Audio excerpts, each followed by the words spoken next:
So the first time I knew there was Maira, You Are Faithful. Oh yeah, I was featured called Albania Tebs. Yeah, Albania Tebs. Hey, that song put you on the map, eh? Yeah, that song. Eh? I always say, you know, I that was singing song. from the belly. Maira. But was it Tebs who really pulled you in? Into the industry. Yeah. Yeah, it was Tebs. Yeah, Yeah, it was Tebs. It was Joel who produced you then. Yes, Joel, of course. That album. Yeah, it won you. What did you win? I'm nominated. Yeah, I was nominated for 3 different awards. Crown, Summers, and the Metros. Yeah, the major ones. The major one. Yeah, and it was within 2 months of releasing, eh? Yeah, so you want to take a loan for Payola? You know what? I wanted to do everything I could do to push myself. To push yourself. Yeah, and whatever that I wanted to do in my own strength did not work. February, they're like, you know what? You need to consider amputating. Because, like, I was not so I actually feel. I want to leave to a point where, like, you want recognition. You know? So they're like, you need to consider amputating because now the substance has gone into the bone, and once it gets into the bone, it travels faster to the lungs. So I believe, I know the hospital never say, now I believe.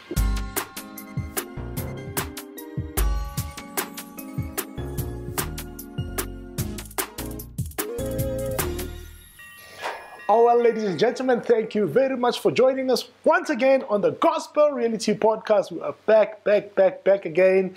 And today we've got an interesting story, so please listen carefully. You might learn a thing or two.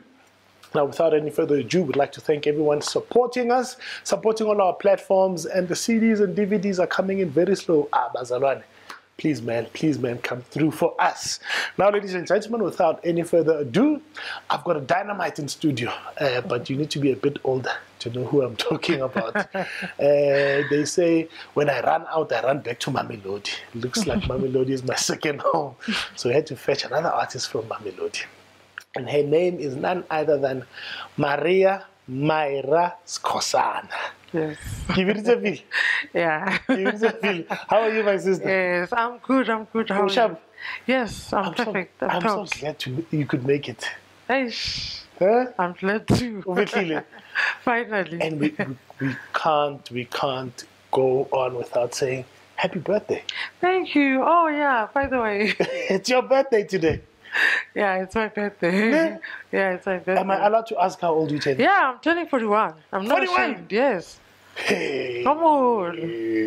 41? I'm a granny, yeah. Granny? You're pushing it. Maybe no.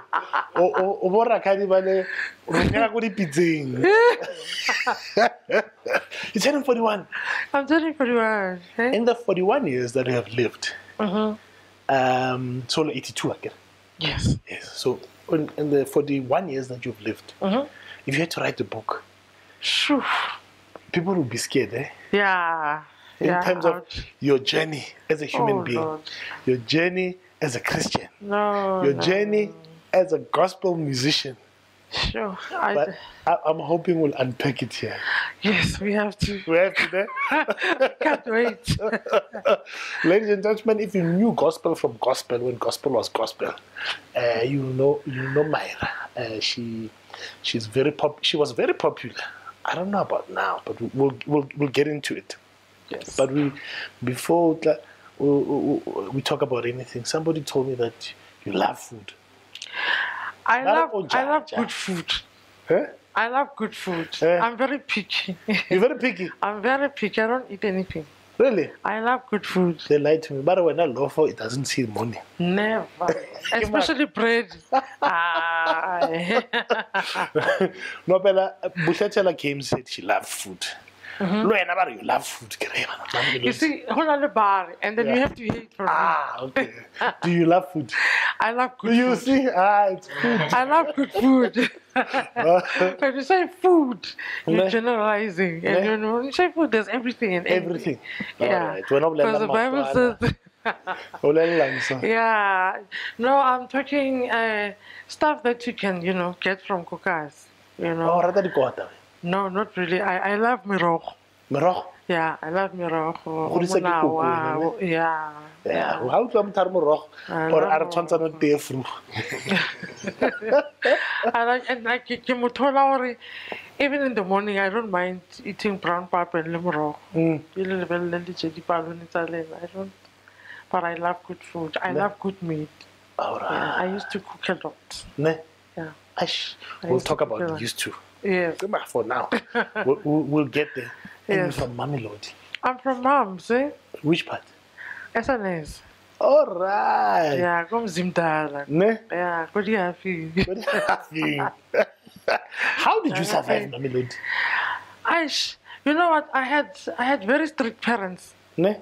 Very sweet, but very strict. Yeah, and the kids take a whole lot now. The only thing I knew, yeah, who socialize, or the only way to socialize was to go to church. So church saved you, ne? Church saved me. Give ule motho a vusikhekhe bena.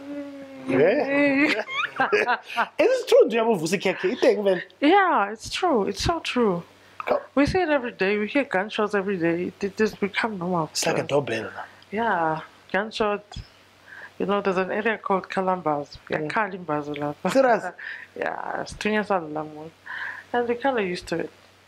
You know, kind of used to it. And then, is it true in Pakistan, Mamelodi, you can't touch them because they pay protection fee? Apparently. All those gangsters. Yeah, I hear that's what they do. Really? Yeah, maybe they do it out of fear. If these guys, yeah, we're close in your you know. So I guess that's. Wow. So that thing is real, then. Yeah, gangsterism is there. It's real. And how are women safe around Mamelodi? You know what? Now there's more cases of banna babaswang than men killing women. Oh, okay. No, I guess it's this thing at gangsterism. They're killing themselves. There's a lot of killings among themselves. I hear John Wick. I've never met them. That's because or shopong. I don't really. So you've never been to Groove? I've tried it. Yeah.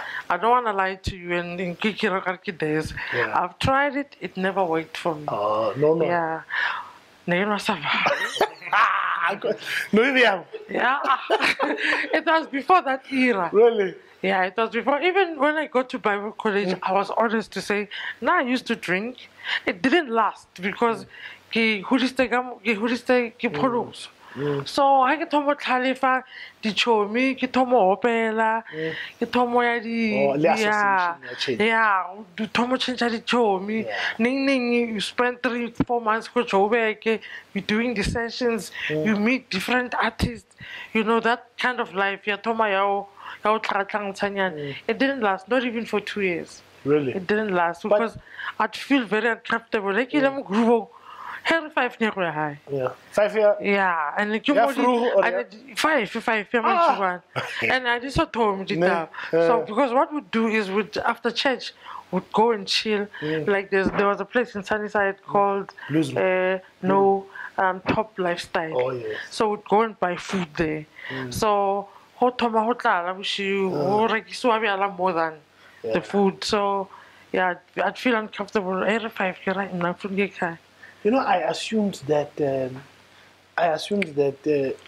musicians, then that's when they go into alcohol, because after the session, studio sessions and whatnot, then you meet someone, and that's when the drinking comes in. Yeah, that's it. In most cases, that's what happens. So that's like it used to make me feel very uncomfortable because I worked with secular musicians. That was not their lifestyle. But I started working in Libasalwan and I realized, well, can't why are not Libasalwan so? Oh, really? So it bothered me a lot. Yeah, a lot of us Christians. That's what I used to do. Like we'd go to church, chill. Okay, after church we eat. Then they say, so that thing used to make me very uncomfortable. Now I started doing that. worship team. So after church, obviously, about feel you know. So I thought, you know what, you pray not chalete because you is not chalete on things that on things that are killing me. Yeah. You know, so it didn't even last for maybe 1.5 years or something. It didn't last. Wow. It didn't last because that thing was still in me. What you're doing is wrong. It's wrong, man. What you're doing is wrong. But I can't say I'm glad I did it. But at least I have the experience. I can't say to them, hey, Abba, you know. Now I judge from a point of experience. Understanding. Or yeah, you can leave that. It's possible for you to drop that life. It's not working for you. Wow. You know what amazes me is after everything you've been through, you still steadfast. Yeah, you have to, otherwise you'll die. Ne? Yeah, you'll die. Oh wow, that's great. You'll die. Ultimately, you'll die, but you don't wanna die. Pale. 100%. Yeah, you don't wanna start dying. Yeah, pale. No, no, that's dope.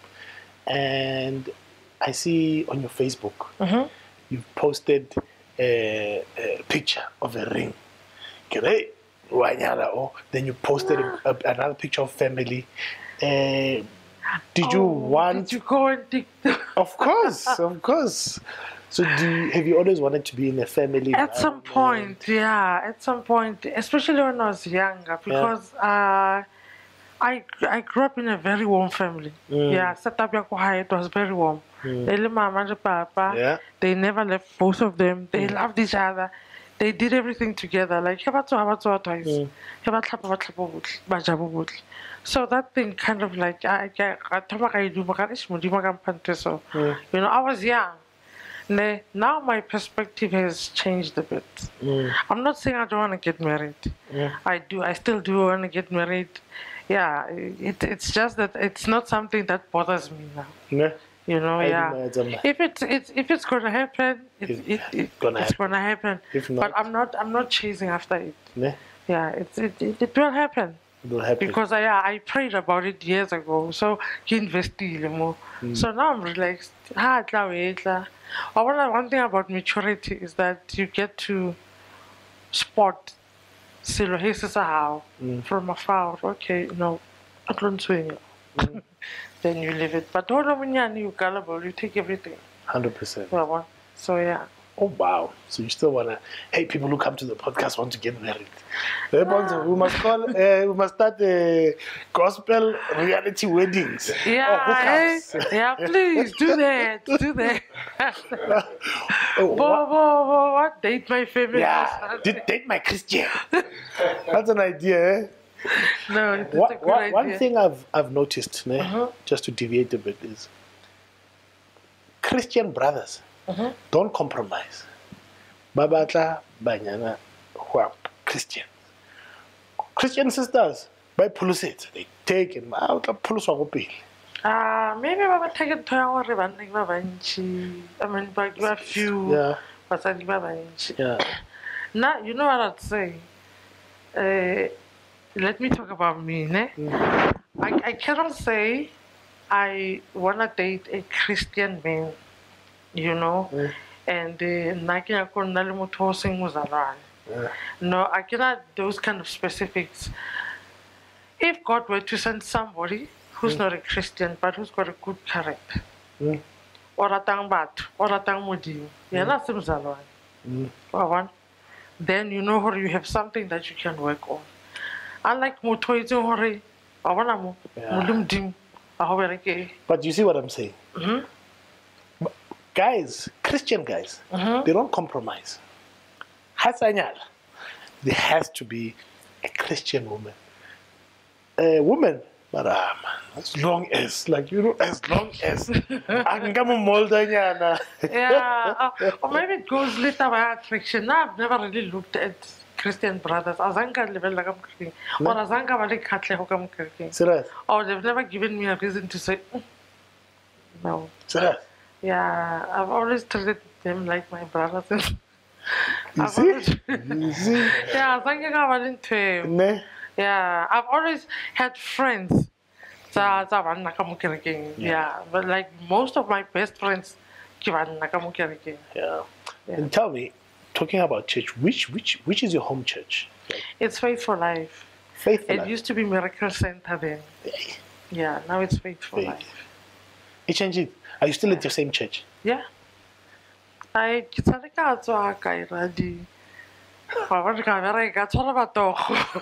Why? yeah, home is home. Eh? They'll always welcome you. Home is home. Ne? But I love my church. They taught me faith. They taught you I faith. always say, had I not been part of the church, I probably would have died. Yeah. Because yeah, Oh, wow. so they taught me faith, like real faith. Ne? Not until I trust God when you really don't have to. More like they teach you to trust God when you are dying. Yeah, when the doctors are saying to you, yeah, more like they teach you how to trust God. Please forgive me, I've done an injustice. You went to Bible school, ne? Yeah. I was supposed to say Mama Ruth guy. No. How Mama Ruth? No. I went there to expand my knowledge about Christ. Really? I went there to learn how to serve better. Because it's a ministry school. Ne? So minister means servant. So I went there to learn how to serve in a ministry. Hey, you said something. You said minister means? Servant. Servant. Yeah. Hey. You're saying the celebrity Minister Mama. Mr. Maira. So without wasting any time, I want to go to music. Ne? Your introduction to music. I understand that your mother, now she chorister, ne? Now Bela Mama how originally conduct. No, my dad. Your dad, not your mom. My dad and my brother. My mom was part of the choir. Oh, was part of the choir. Yeah, but she wasn't the light was not. Who was the conductor? My dad. Your dad. My dad. My dad was a hardcore musician. One of the Really? He would rather groom others and not sing, but he had a good voice. Ne? Yeah, very good tone. Konje he passed away. Ne? He did last year, February. Oh, and my brother got 2017. Both of them were singers. So both of them were singers. Wow. So your dad, shame it. And it's recent, yeah? Yeah, it's recent. It's February. You know what? Because I already had been through the worst. So my dad's passing was speed because already I had lost a lot. Ne? You know, yeah, and I think part of the reason why he passed, he couldn't take it, or to see me the way I was, you know. So yeah, it was hard, but I had to, for my mom's sake, I had to be strong. Yeah, you had to be strong for her as well. Yeah, I had to be strong for her. Wow, I'm really sorry about your dad, man. Yeah, hey, it was my bad. Getting a little tight, but now, my goodness. Yeah, no, we were tight. My dad and I were. But life has to go on now. It has to go on. It has to go on. Yeah. Wow. You said you've been singing in churches. Gigging in churches. There's gigging and there's like sort of almost full-time employment. Ne? Because I've been doing music directing in other churches. In others, I've been just, visiting, regular visitor. Maybe have another something they would call me. Have another something they would call me. I'd go to maybe the same church 3 times in a year. Have another means what they call me. They call you. Yeah. There's this common phenomenon in overseas especially, where musicians, they form themselves as a band. Band and maybe for vocalists, and then if a church starts at 8 o'clock, they're there for that church. After praise and worship, they move. They go to another church. After praise and worship, they move up to another church, so they can make money. What do you think of that kind of setup? That's dangerous, because as not really as a musician, but as a Christian, you need to have a home. You need to have a covering. Yeah. I know that's not popular these days with musicians, but you need to have a covering. It's tough. You have a father who can put a bandage on you. It's gonna be okay. So you need that covering. When you go out, you call your people. I'm going. Please pray for me. Please pray for the grace of God and stuff. So it's important for you to have a home. I know it's not popular with musicians. They think they can just do anyhow. But one house nang high. You know, we're anyhow. Anyhow. You know, so who is you know, I can't touch that because obviously my dad is gonna know about it, and you know I'm gonna be in trouble. So it helps you to stay grounded. Yeah. Yeah, it helps you. And I thought all the time you went to Vusimahlala School of Music. I did. Oh, after Aukrim you went to After Vusimahlala. Aukrim, I went to Vusimahlala. I was trained by a guy called, I forgot it, Braen. Yeah. Braen who used to play double bass. Yes. So he trained like Why did you leave Aukrim School of Music? Because of funds.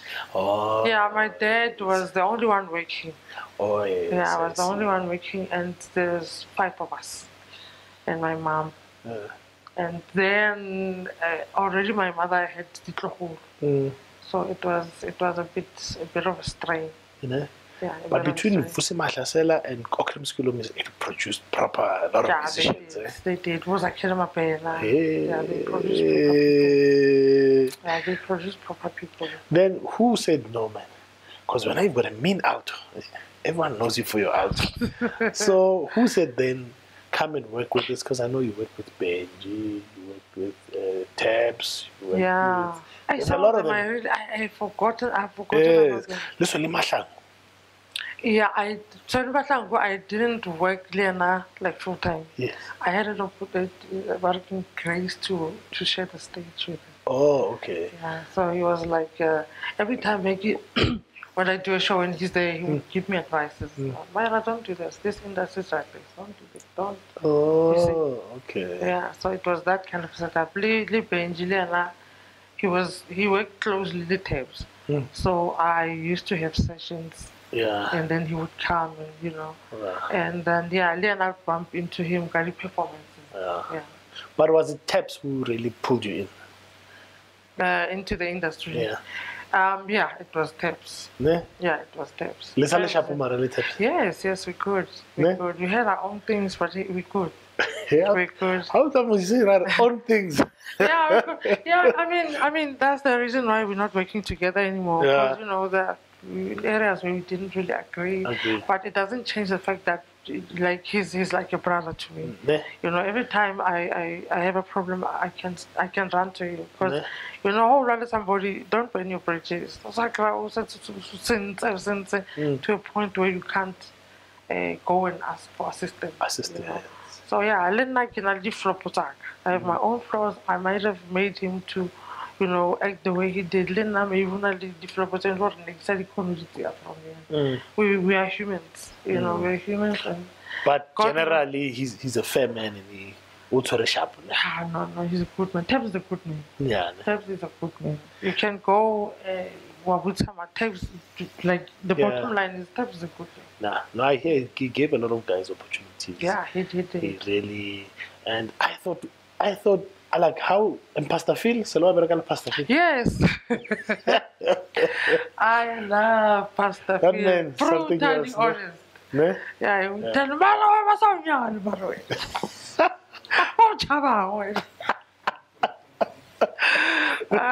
Phil. He's another character. Yeah, no. So how did you not groom you? Because everyone who went through Mamelodi, somehow. Yes. You know what happened? You know, yeah.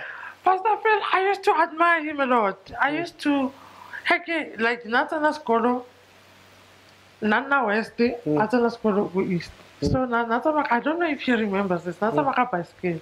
Negro to Tana and Bridge. Then, even then, we say, what did the guy? That's one of us called. Then I started seeing him getting in Tado. Of course. They were quite friendly, and I was like, I love this guy. Tone high, you know. And then I love how you was radical for Christ, because at that time,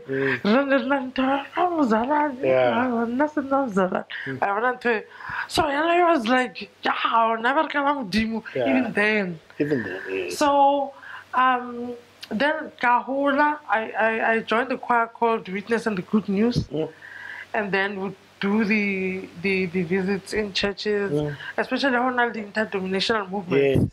Yeah, that's when we would sing and you know, meet other musicians and stuff. Then I started loving him more because that's where he was doing more work. 100%. You know, and then he did Rodney Howard Brown. Yes. Rodney Howard Brown, I was part of the choir. Also, you did work with him. Yeah, I was part of the I choir. don't look at all white. Yeah, I don't know what I'm like. No, but all right, you want to go stage. Oh, You want to close. Close, yes. So now I was part of the yellow main t-shirts. choir, Yeah, the part of the yellow t-shirts. So, and then he invited me to join them. I remember it was on a Saturday morning. And another flop from Kund. So he called me that morning, Ari, we have to go to Konkangal because he invited me to be part of the choir. Yes. So I couldn't go. I couldn't just go. Why? You have to prepare them. Oh, yes. And so I tried to explain. For Pastor Phil, I cannot just leave and go. Pastor Phil, like when he says, let's go and work, you have to work. Now, yes. You have to up and leave, you know. And then that thing, so I was sort of off. I never had something. And now I'm not. Story. You know, you can find the story. Then I go to a rehearsal. I'm not part of the white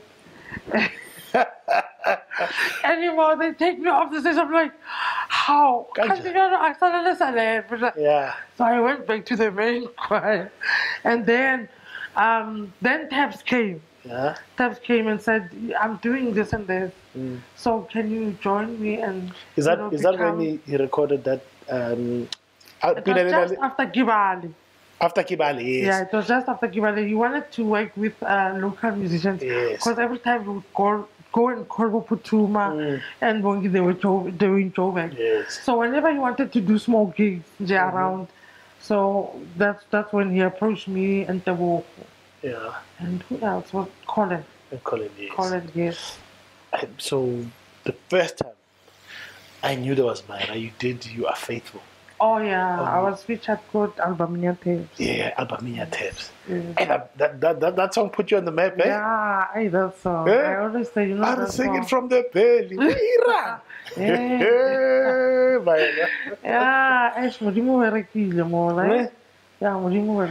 And then you recorded an album before you recorded with way before. Witness. Who dribbled? No, so I can't really remember or nearly dribble or nearly the treatment that they in the industry. But we didn't do much. So which album had the song Harita Maya? Kya bold music. Kya bold music, ne? And I didn't go how I need you. Yes. I used to love that song. Is it? Yes. It was Jewel who produced you then. Yes, Jewel, of course. That album. Yeah, it won you. What did you win? I'm nominated. Yeah, I was nominated for 3 different awards. Crown, Summers, and the Metros. Yeah, the major ones. The major one. Yeah, and it was within 2 months of releasing it. Yeah, they called and said, "Oh, okay, who's this girl?" Yeah. Yeah, I remember somebody from, I won't mention his name, from Metro FM said, "Who is this lady? Hey, she's got too many votes, eh?" Unfortunately, this one has to win because she was in the game for a long time. I was like, "Oh, come on." Wait a minute, say that slower. Uh-huh. So they said you were good. I had too many votes. Oh, too many votes. Yeah, but I was new. And you were new? Yeah, I was new. So who had to win? A certain artist that. Who? Yeah, the votes are Yeah. So they gave it to that other artist. Yeah, they did. But you were supposed to get it. But it's my Maria. You know, I wasn't there. I wasn't part of the panel, so I can't really say it's true. Well, but what I know is that I had a lot of votes because I had a strategy to get votes. I'll go to every church and stop them. Yeah. But okay, you vote now. You vote now. Wow. So I do maybe 3 or 4 churches. Was that Metro FM? Yeah, was it Metro Summers? Because initially what they used to do is we were 5 in the same category and they wanted 3. So when I got the votes, they would kick kick out. The bottom two, yeah. And the ones that were kicked out, the top artists. Yeah.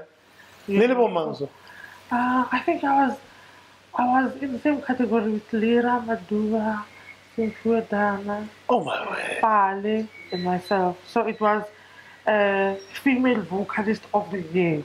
And another thing that was gonna be unfair is that I just released an album, no more. No. Then they nominate me 2 months later, and then I can't be female vocalist of the year. You know, my album was just released like 2 months ago. By one day is like 10,000. You don't know that that year. I understood where they're coming from, you know. We were supposed to win that thing. We don't know her. Yeah, but it has never stopped other people. We can go on and on. Yeah. I know you were dribbled there, but I had Vele. Not really. Eh? No, not really. I think it was fair for me. You think it was fair? Yeah, it was fair. It was fair. Other people have been working, putting in more work. You know. Like I feel like, you know, every day, and then I get an award. That every day was very important. It was fair. It was fair. You know, I remember a moment. I think you were with Tebs. I don't know if you remember this moment where your album was out and you wanted it to do bigger things in terms of marketing or recording. And then you went to ABSA for a loan. ABSA said, hey, we can't support, you can't fund. Do you remember that situation? Yeah, I mean, I was frustrated. What was that for that? I was frustrated. Was it for your album? Yeah, it was for my album. But you remember the situation? Next to State Theatre, you went to that ABSA. Wait a minute. Hey! You went to that ABSA? It was not for the album. No, quite a call episode there. You want to? I thought it was for the marketing. No, I wanted to push myself. Yes. I wanted to push myself because you go to a lot of DJs and you know how it works. For the album. Yeah, you know how it works. So I didn't have money to push myself. Oh, you wanted to pay Payola? I wanted to. Everyone was doing it. I wanted to. You go to, you knock at a certain door and they're like, what does she hear? You know? So, yeah. But so you wanted to take a loan for Payola?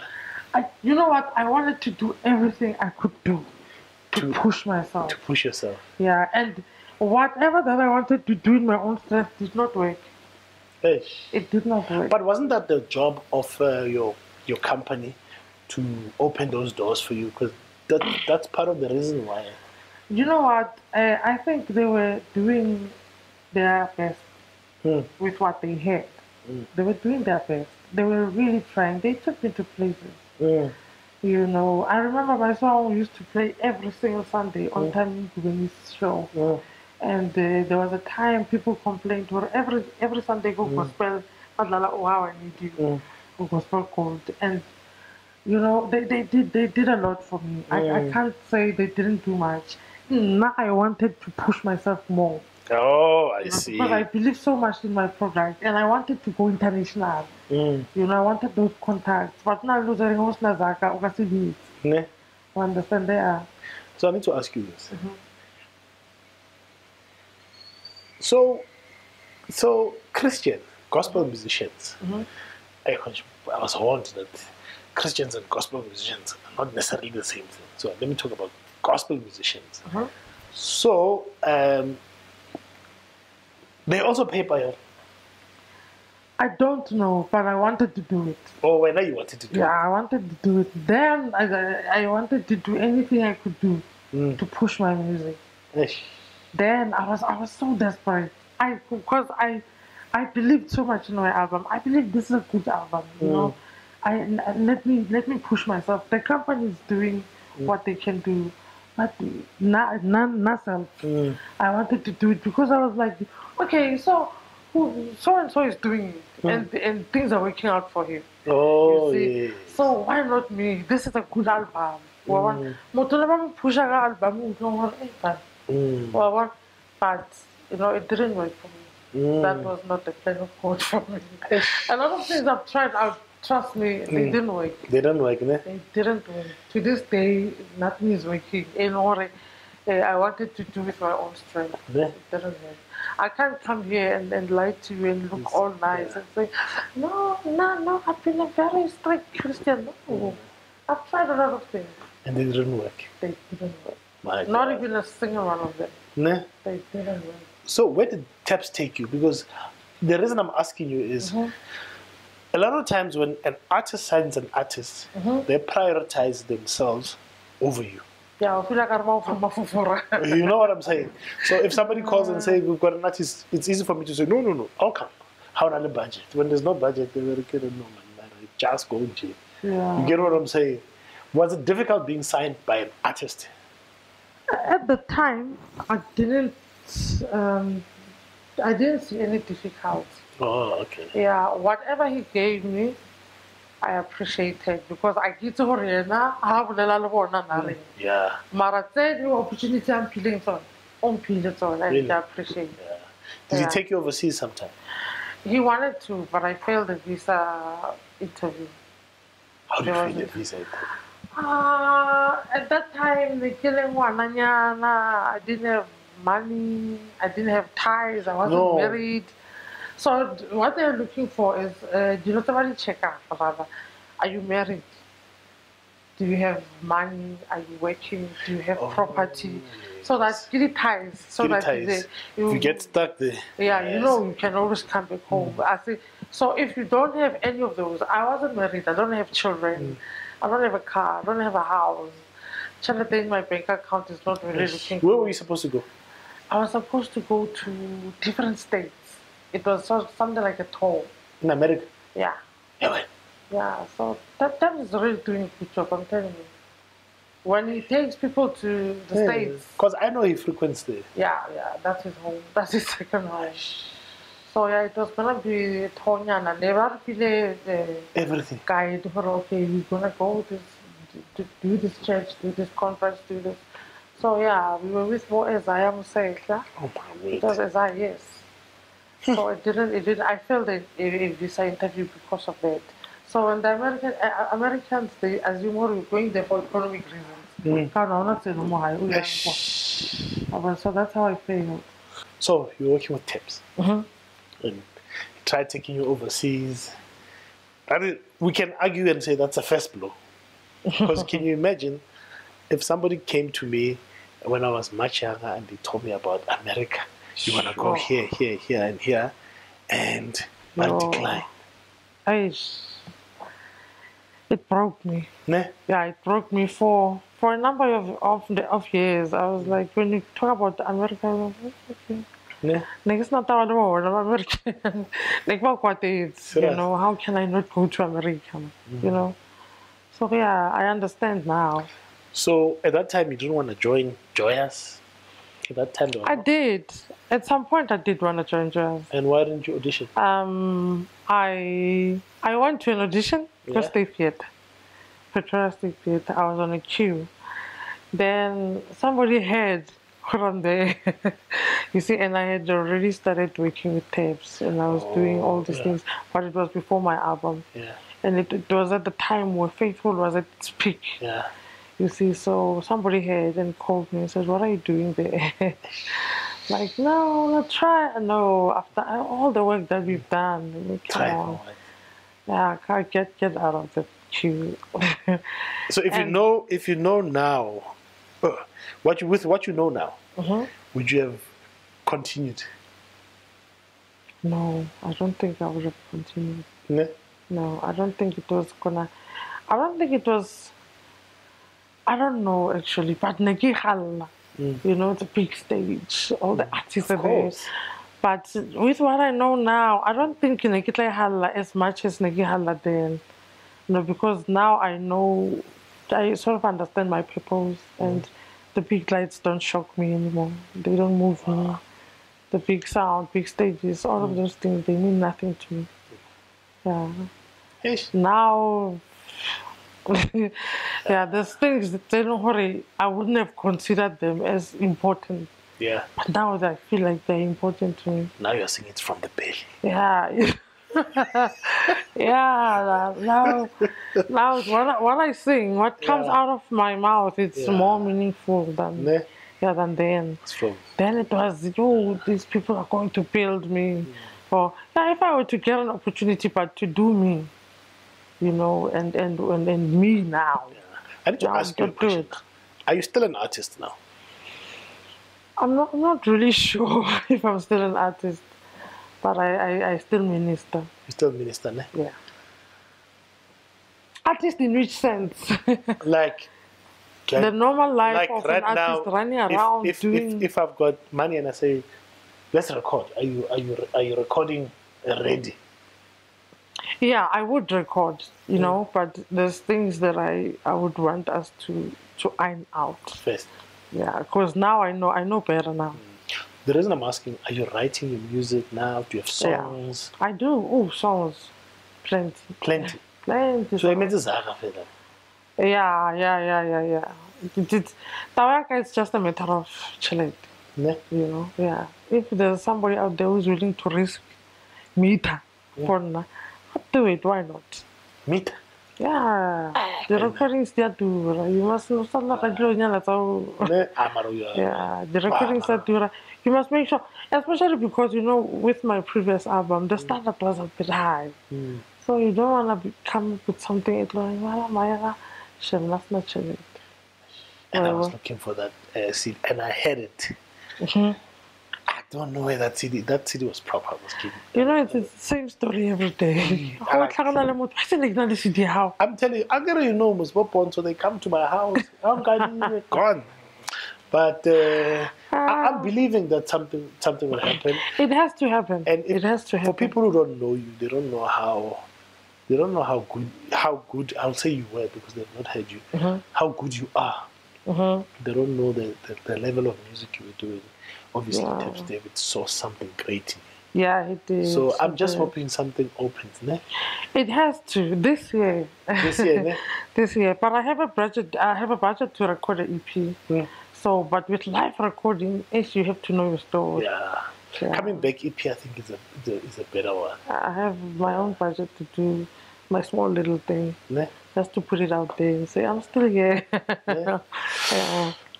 Now, I want to talk about something that is, please, if you feel I'm being insensitive, because I really need to ask you about this. No, you can. Go ahead and do it. I had not seen Maira in a long time. Then I once heard that you did an event of some sort with a guy. It was this big guy, Naloko Joyous. Oh, big crazy. Crazy, the guy was his leg was amputated. Yes. So I asked her how. So why Maira? No. So before I go there, tell us what 2021 brought for you. It started off as a good year. It started off as a very good year because I got an opportunity to work with MBJ. And remember, at that time, I had not been doing anything for a long time in the music industry. So who's MBJ again? Working Message from the Broken Jar. Nelly Grouper Maji. Mandla, Libon, Colin. Yes, this guy. Begim Cash. Yes. So, so they created a female version of it called Fragile. Yes, called Fragile Vessels. Yeah. Obongi, Bospongile, Paulina, myself. It was just a whole lot of us, So I was excited that year. I was not really careful with my diet. And I wasn't paying much attention on the condition. I knew I was diabetic. But I didn't do anything about it. I knew until a week before the recording. Like I say, I used to cook a lot. And then I think they grated tamati, kakataki, grater. That was small thing, very small thing. I didn't pay no mind on it. I didn't really take it to consideration. I just went on and on. But until I told Maya, I owe me. Like she said, why? But I just and then I can't even bend so anymore. So let me wait for bigger recording because it's just a week away. Over see. And then a day after the recording, it's no longer Munwan.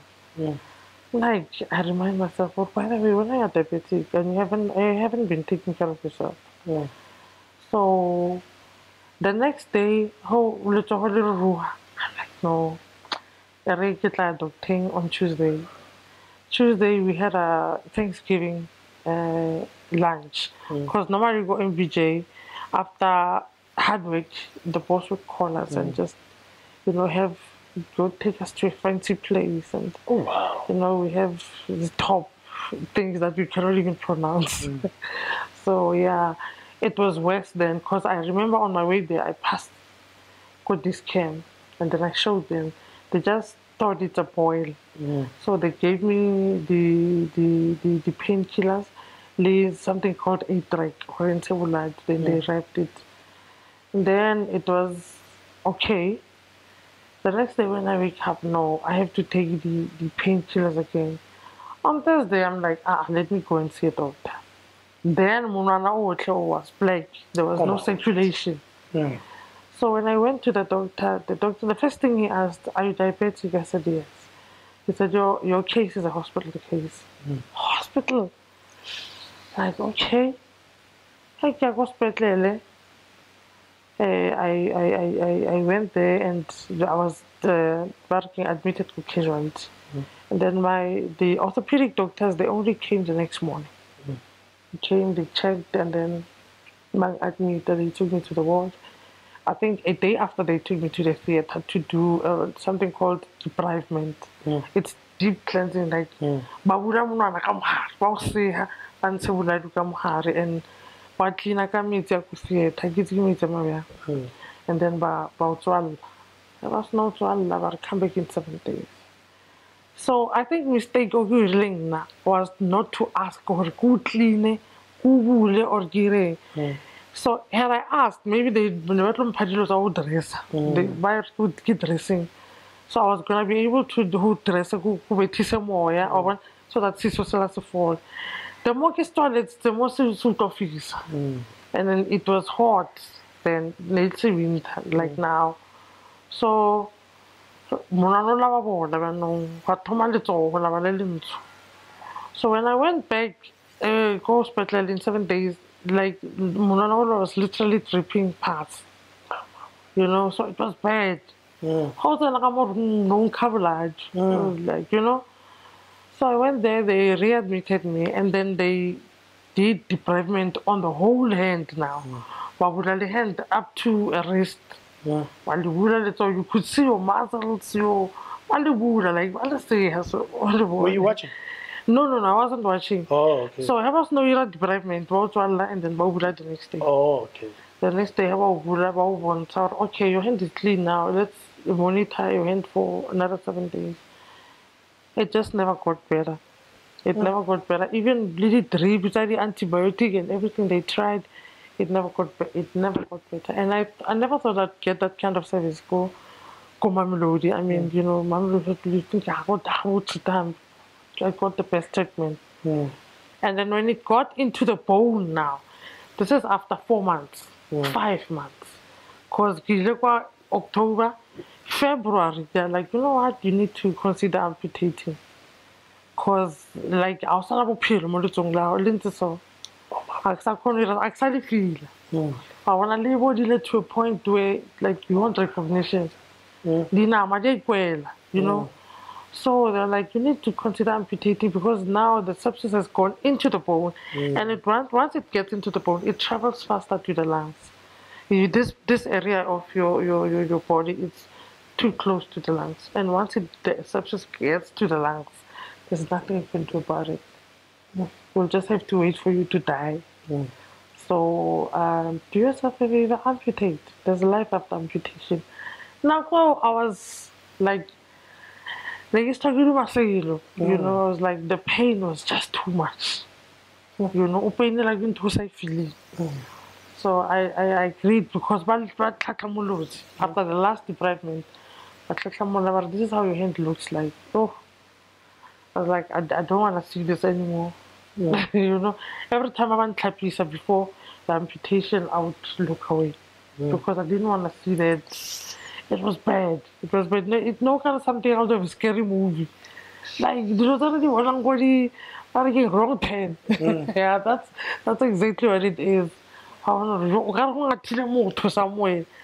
Now, like, no, I can't be like this. You know? So I made peace with it because it starts with you. Once you, like, God, let me trust you and remove this thing. So you were praying at that time. Yeah. Did you ever pray for healing or anything? I did. No, I trusted God for healing. Like, I trusted God for a miracle. They were sharp, you know. And I had that thing out. I can't brag about God and He doesn't show up. Because every day I would tell nurses, Namudimu, hey, Namudimu, and they would laugh. Maria, like, you know, others, they saw the faith in me.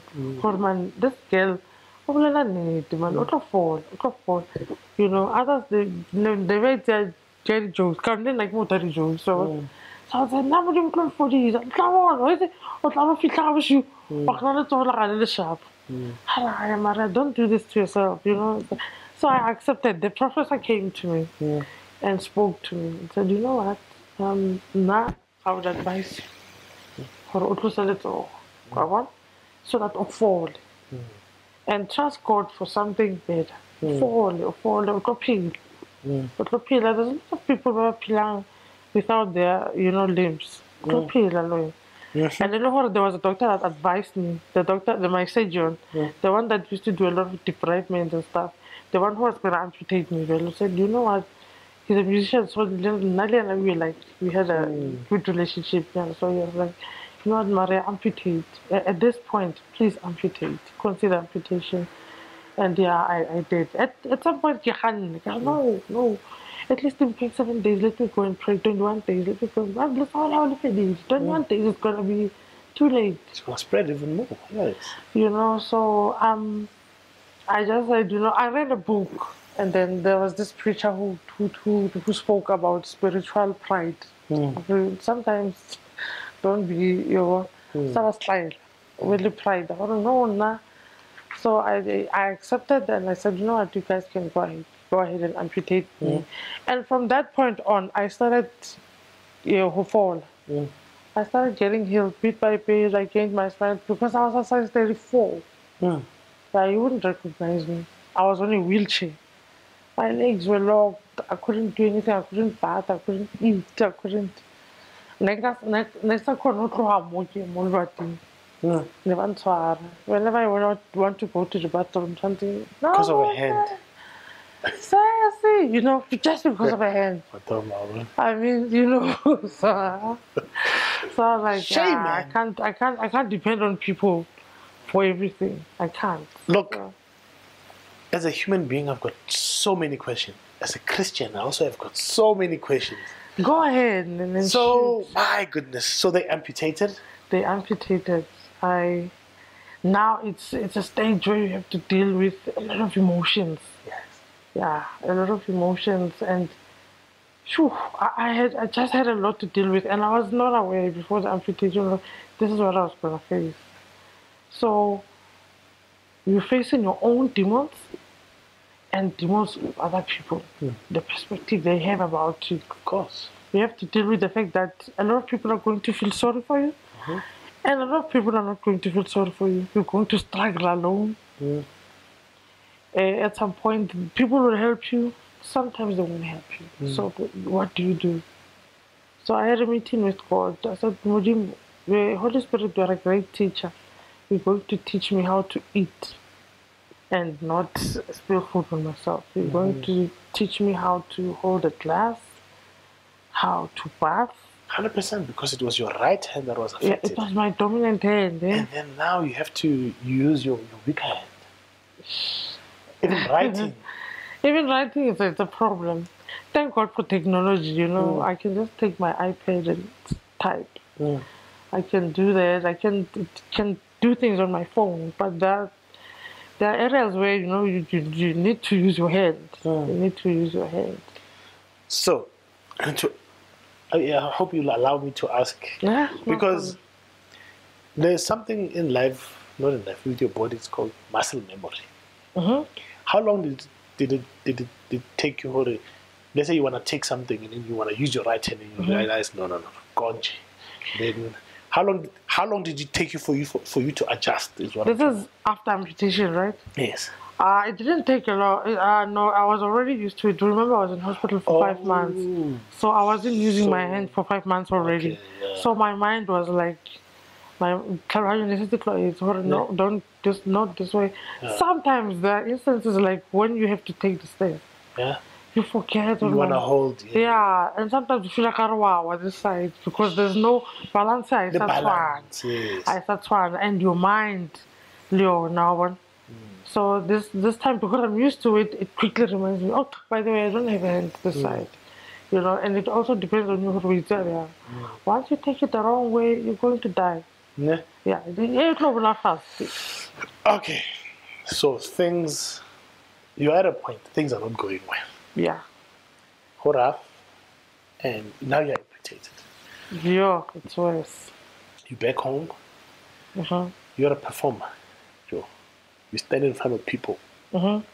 How long did it take you for you to regain your confidence again? I'm still not that confident, you know that. Yeah, because there's things that will run through your mind. Let's go and put this. Kind of, by the way, that one. So yeah, you still don't have much confidence, but the word of God helps me a lot. The word of God helps me to deal with a lot of things. Like I find my confidence in Christ. Yeah. Once I remind myself of how much Christ loves me, nothing else matters. Do you know what? I really love the fact that it's easy for Mzalwane to say, God allowed me to go through this. I'm done. No, that's not true. But you're still coming out and say, God loves me. The love of Christ still exists in me. Yeah, you know, I always say to people, be true to yourself. You'll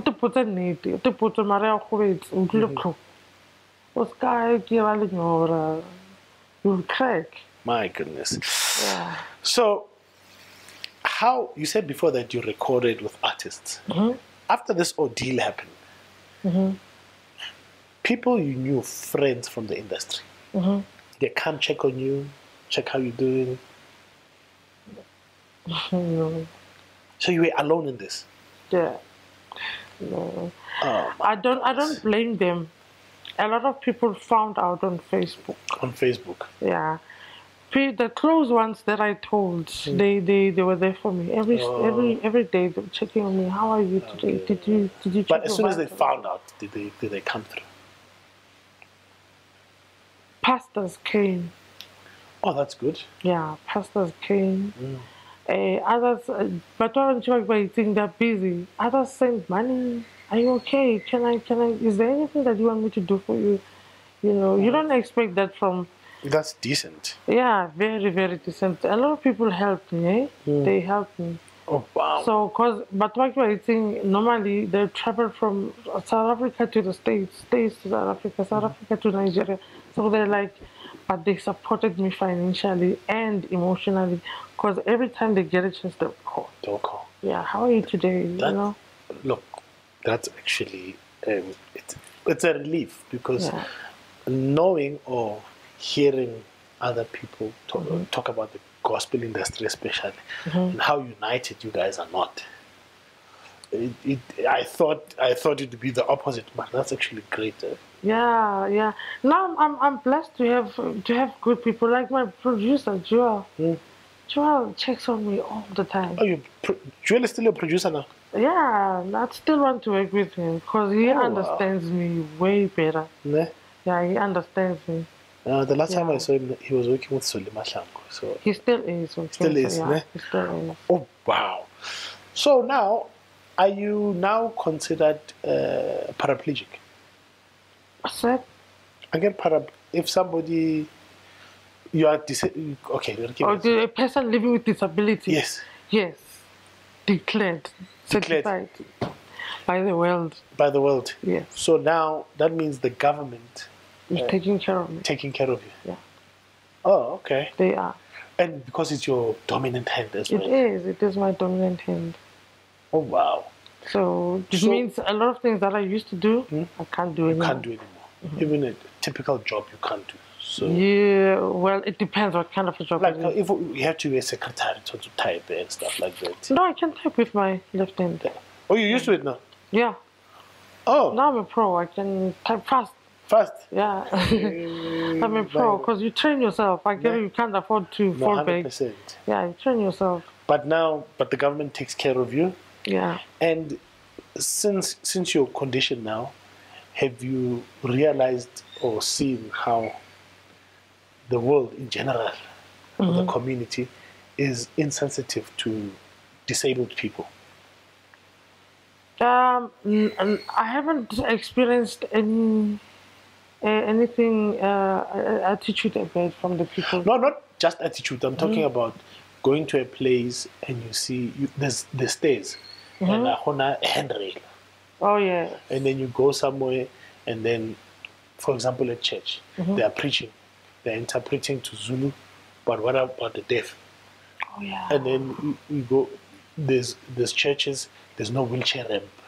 Have you noticed those things? Yeah, now that you know, I'm now living with a disability. There's a lot of things I favor who are living with a disability. Yes. Like you've just mentioned our Tebs.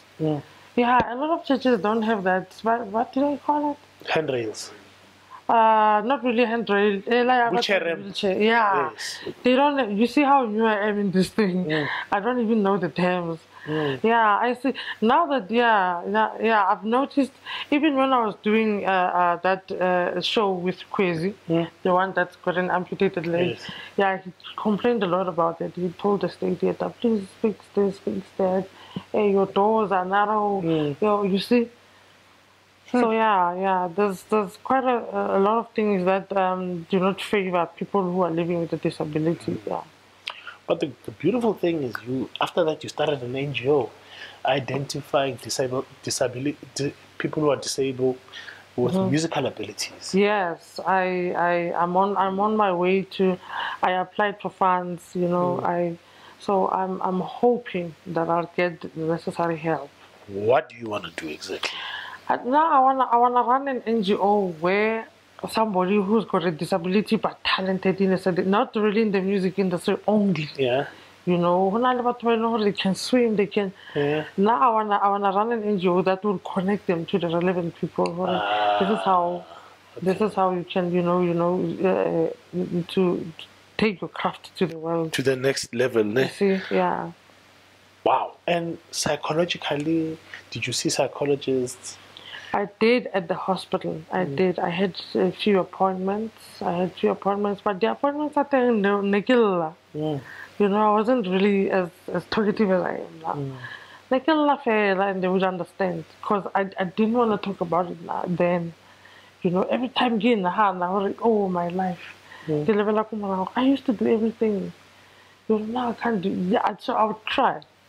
So it's one thing that helped me because I cried a lot. I didn't want to talk. I just cried a lot. I've locked myself up in the room and just cried. Why? Why? You know. So yeah, I did see a psychologist, but it was again the word of God that brought me that brought me to this level that I am now. Because now I'm able to sit down with somebody else and say, you know what, you can do this. I've been through. So, you know, this is how I overcame. This is, you know, yeah. Bonzo, do you have a question on it? I saw this.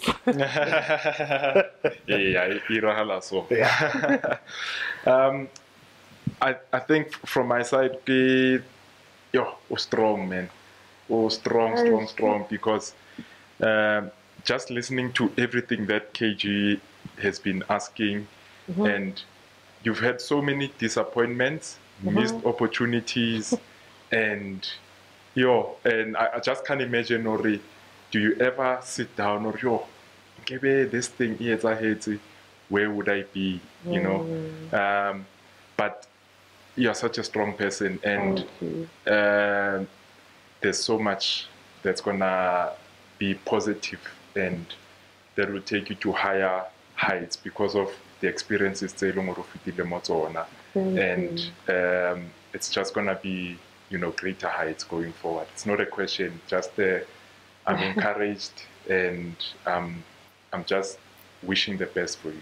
Thank you so much. Yeah. Thank you. Get prophet what? Thank you. I received.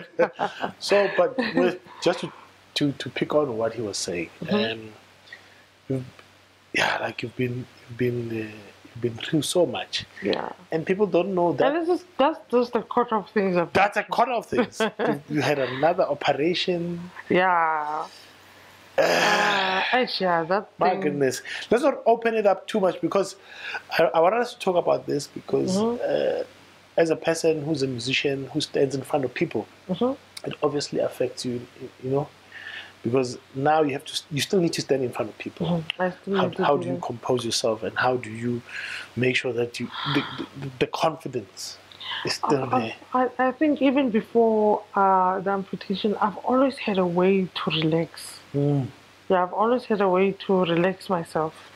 You know, I'm not a yoga person. I'm not. I don't do all those meditation what things. But I've always had a way to sort of keep quiet and allow God to just put me together. You know, for different reasons. Sometimes you go to a performance and there's this excitement, and then you go up there and do your own things. You know, sometimes you're nervous. Sometimes you just don't want to go to the stage. Sometimes. So I've always had a way to just say, God, please help me to relax, remember my lines, and say everything that you want me to say to the people, because it's not just about music. It's about what God has laid in your heart on that day. You know, you may be singing one song in different performances, but God is able to say different things to different people through different, you know, performances. So I hear you. And I just want want to be able to kind of download from the Holy Spirit. 100%. What's the assignment for today? What do I say? How do I touch somebody's life? How do I change people's lives today? Have you been called to come and talk about this issue? Yeah, I've been called to different churches to come in and then sort of teach people about diabetes. Yeah, can I say that's good. And people don't know. I think we have been taught about HIV. We don't know diabetes and all these other things. They're really silent killers. Diabetes, you they call it a progressive disease. And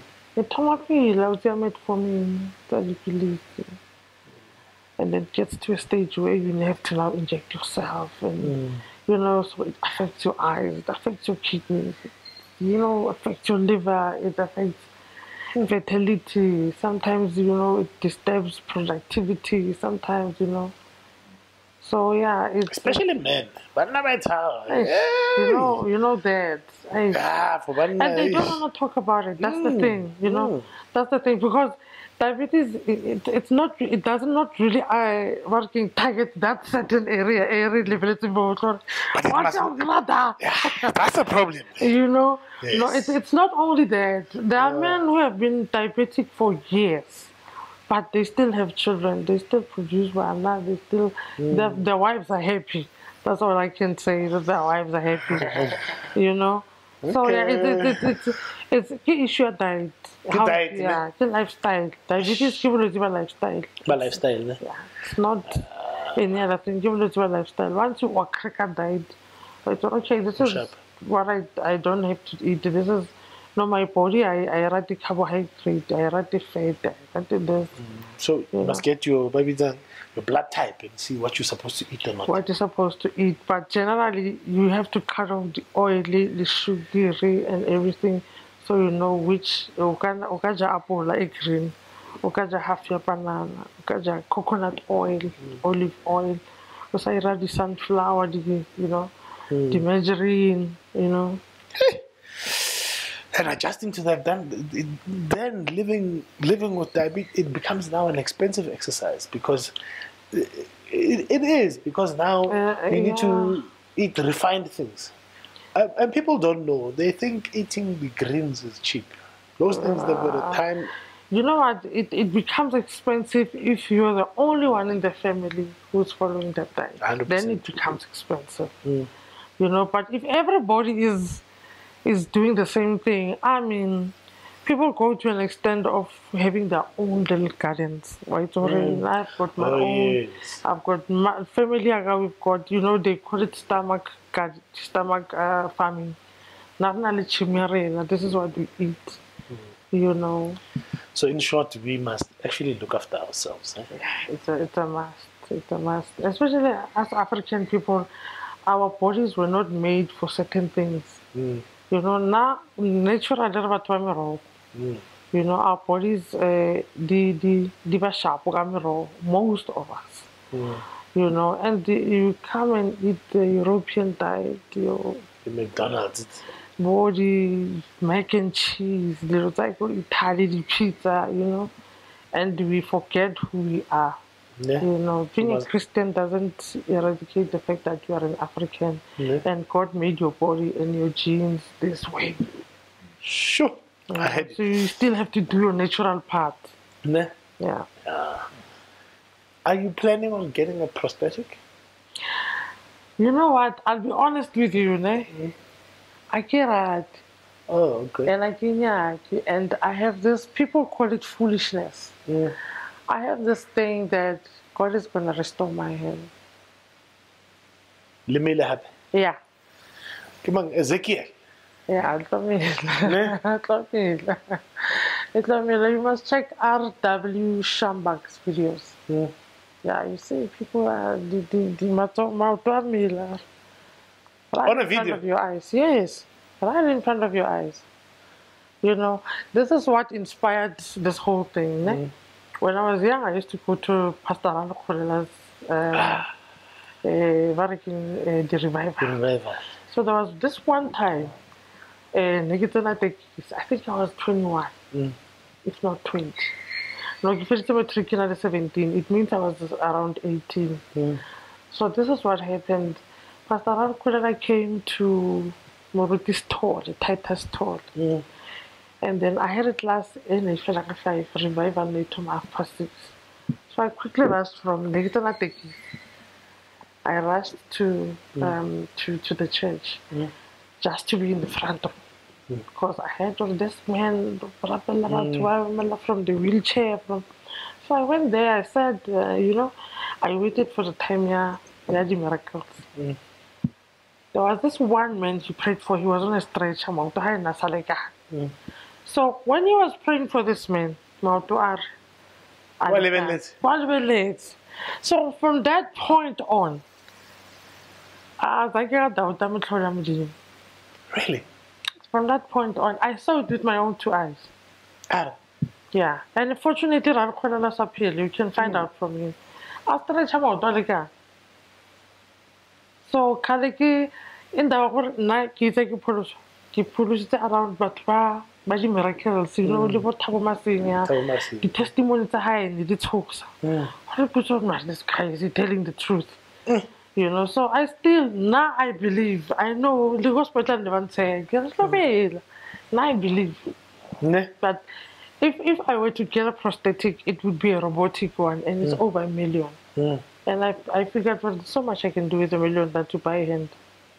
You can record a DVD. Yeah, I'd rather record a DVD. I'd rather, you know, open an office where I can give people food for free.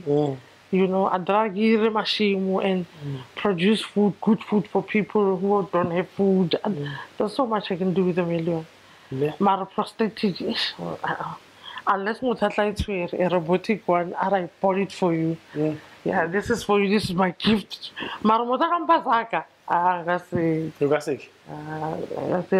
Wow, I love your heart. In the midst of trying to get better, you're telling me about other people who don't have.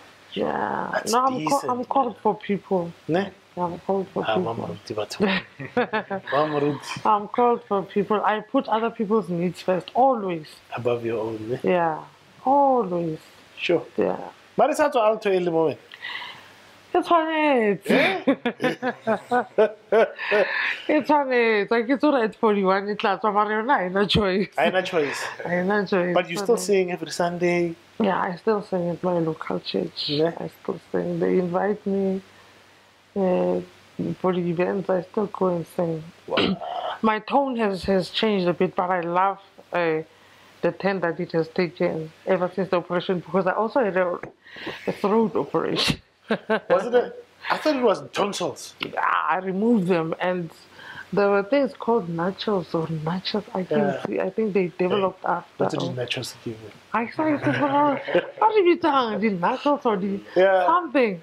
With your throat, but it affected your singing, but in a good way. Yeah, Is it deeper now, or is it? It's the range is very small, and then it's very soft.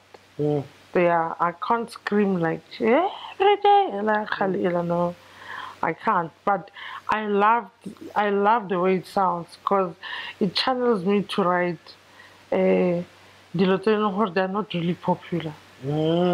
So when I sing, you can't say that's Maira. Ne? So it sort of gave me my own identity.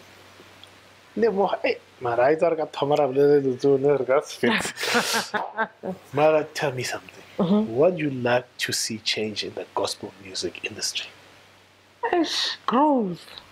Growth how? Yeah, I don't know if negative mentality or but there's so much growth that needs to be done, especially doing music professionally. Maybe now I'm talking from a perspective so we can't just come and rehearse for two minutes and depend on the Holy Spirit. We can't. We need to put in more work. I'd like to make a typical example of Beyonce. Hatsuha goes to gym, rehearse the entire day. Goes to lunch, like go lunching. Come back and rehearse. So this is why you hardly spot a mistake on her performances. So if we can get to a point where there's guys like Jonas Kwangwa, he would lock himself up in a room, and he has the entire day. That's how serious he used to take his craft. Your humor skills. I used to rehearse a lot. But I don't see that happening in churches. Not because maybe I spend a lot of time in church. I don't see that happening in the music industry. But I remember saying this to Makula, Joseph, the producer now. The producer, what can you say? When you talk about producing, you're like, okay. I remember saying to him, I don't know what kind of a person I am. I enjoy rehearsals and performances. And I was like, okay, I enjoy rehearsals. I can jai. So you're talking about the excellence? Yeah. Oh. Rehearse, sharpen your skill. Until you get used to your own sound. That's what Rebecca Malupi taught me. Because I used to flirt a lot. Maira, you must train your ear. Know your sound. We ask so and Rebecca Malupi is not doesn't have a formal training like Azanga University for music. But pitch. Shoot that woman. Because she would never go flat. And not unless she falls on the wrong note, but she will never flat. Now she's a legend, that man. Never flat. Never. Not even a single day. A flat. Yeah, Azangi. Azangi, we go backstage, we monitor. But because you're not really sound high, why? So if I hit it this way, it's most likely to go that way. So I must stay here. So that I can avoid the way I hear you. So that's what she taught me. And if Maria Skosana was not born, what would the world miss out on? Oh, the world would miss out on a lot. Genuinity, the genuineness in singing, the genuineness of gospel music. Yeah, you said gospel. They would miss the main point of what gospel music is. Ne? Yeah, they would miss out on that. You see now, but I need to ask you this. How we got genuineness, man. We're talking about another thing, man. Has gospel music lost its essence? I'd say we go into gospel music for different reasons. Yeah, others are looking at the Others really want to push the agenda of Jesus, because when you say gospel, what is gospel? It's simply the good news of Jesus Christ. For his birth, death, and resurrection and ascension. Yeah. That's what gospel is about. Hey, you sound like Pastor Philly now. Hey. Ah, really? Yeah.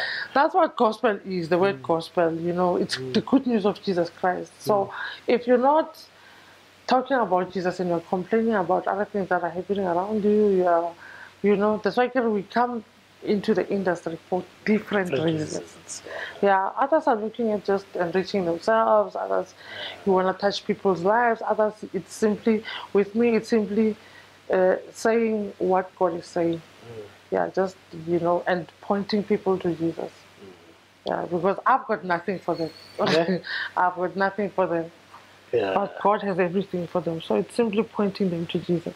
Wow. Yeah. Sure. No, Maira. No. Wow. Thank you very much. It's a pleasure. Thank you very much. And it's a not pleasure. for only sharing your story. So for people who don't know, when I spoke to Percy, and I said, Percy. Mutunzi. Yes, the guitarist. Yes, but I needed to interview you. The first thing you did, you said, send him this article so he can know what happened with me. Yes. You were not shy about talking about your disability now. No. You were like, make sure we talk about this. No, it's right in your face. How can I be, I can't hide it. You know? 100%. Yeah. And I wanted to call you so we can talk about. And then when I called, you said to him, make sure he. Yeah, make sure he speaks about because this is me now. Ne? This is me, and I can't run away from it. Yeah, I can only help someone not to get to this point. Oh, we're thinking. But Maira, thank you very much. You're welcome. But because it's your birthday, we needed to podcast them. So we've got a sponsor, Mohaimone. Oh man! The sponsor's name is Litlotolak. So Africa Conclum. What do you mean the bath? Okay, the bath balls, your oil balls. Oh, what is it? Yes. Yeah, I used to sell the beauty products. So yeah. How's it? So that's our sponsor. Oh my goodness. For the podcast. You. So that's for you. Hey. Oh man. Okay. Oh Lord, thank you. Ne? You. Yeah. So Africa Conclum fella, we're thinking. Wow. Yes. And then from the podcast, Rivita Hot and Cold. Okay. Yeah, it's from the podcast. We put hot water, it comes out hot. Put cold water. I need that. You see? Yeah, this is so relevant. So there you go, my sister. That's for you. Oh, I'm gonna put my cayenne pepper hot water. Oh my goodness.